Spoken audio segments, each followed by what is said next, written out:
Comedian Tim Dillon is a very filthy rich new Hampton girl. So Tim Dillon slaps down $4 million for a Hamptons spread. So don't be surprised if you spot comedian podcast king Tim Dillon milling about the East End this summer with a mocktail in hand. I'm guessing, well, is that a mocktail or a cocktail? He is very good at mocking people, that's for sure.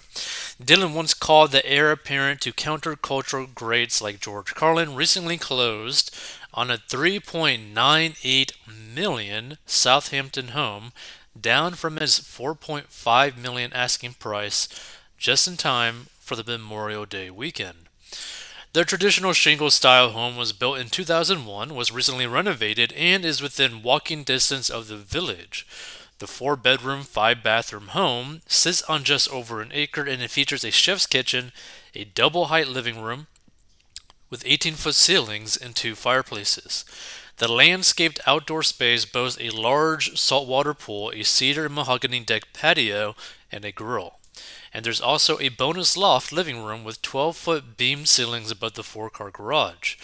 The former child actor, who surprisingly got his start on Sesame Street doing the polka with Snuffle Up August, started doing comedy in 2008 following the economic crisis. By 2019, Dillon, who dislikes both Presidents Trump and Biden, struck gold when Rogan noticed Dillon's defense of canceled comedian Louis C.K. on Facebook. Parodies of Ghislaine Maxwell and Meghan McCain were also hits. Dillon, named a pandemic breakout comedy star by The Post, said he's comfortable with dark comedy on both sides of the political spectrum. I don't shy away from the realities of what is going on. I was saying this a while ago. Society is held together by duct tape, and a lot of these fragile mechanisms are starting to break down. I have found a way to make that funny, he told The Post. Dillon just completed a whirlwind comedy tour from France and Italy to all major cities in Australia, and we hear is looking forward to a brief East End respite. The sober funny man also owns homes in Beverly Hills and Austin, Texas. Next on his list is Manhattan, where he once worked as a tour guide. And Dillon was rep by brokers Dolly and Jenny Lenz of Dolly Lenz Real Estate. Now we're also going to go into how he makes so much money.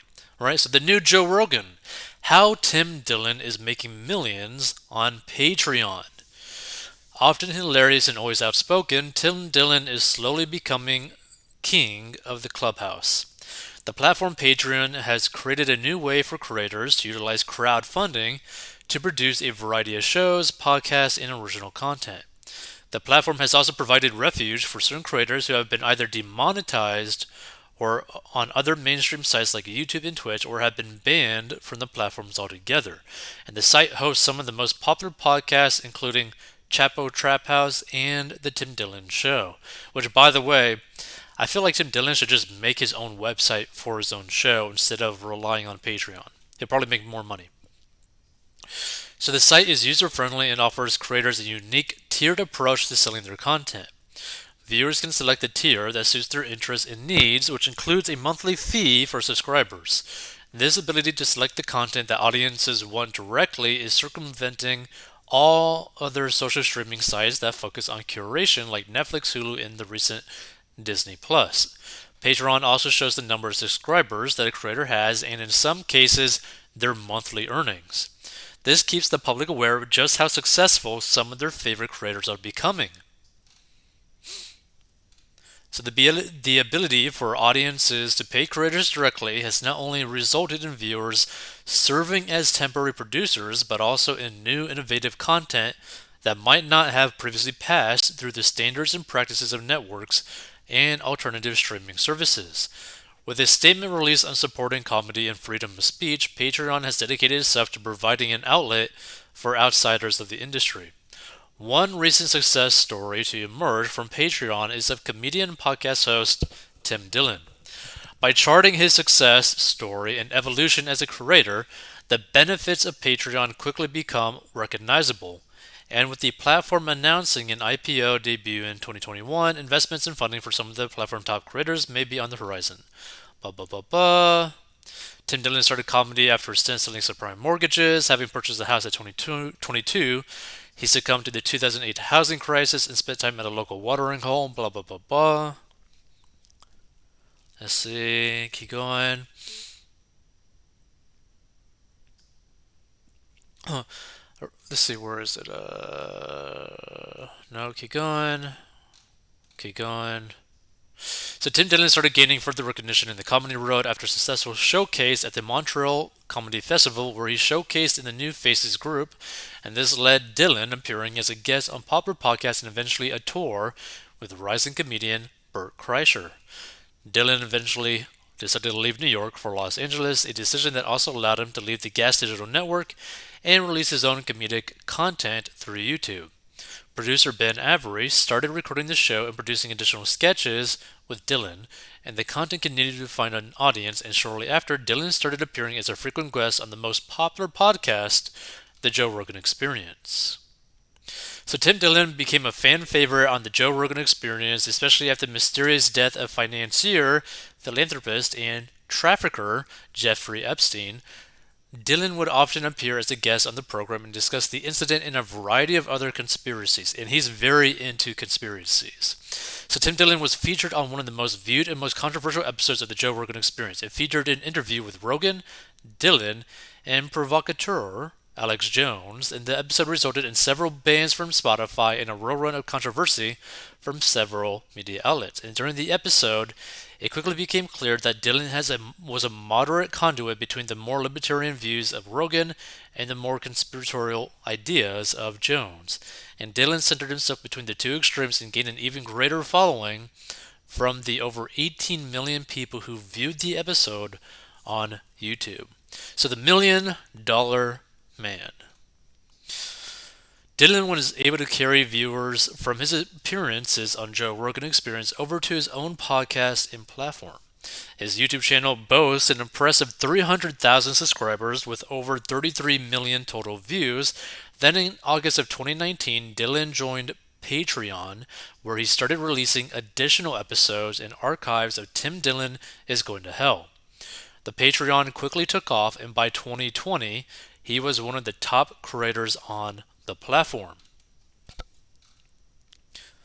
No longer held back by the constraints of YouTube, Dillon was able to explore provocative comedy in the style of George Carlin and Lenny Bruce. He caught out celebrities, high government officials, and other publicly adorned figures for the hypocrisy and disingenuous statements. Dillon amassed over 23,700 patrons on the channel through two separate tiers, one for $5 a month and another for $20 a month.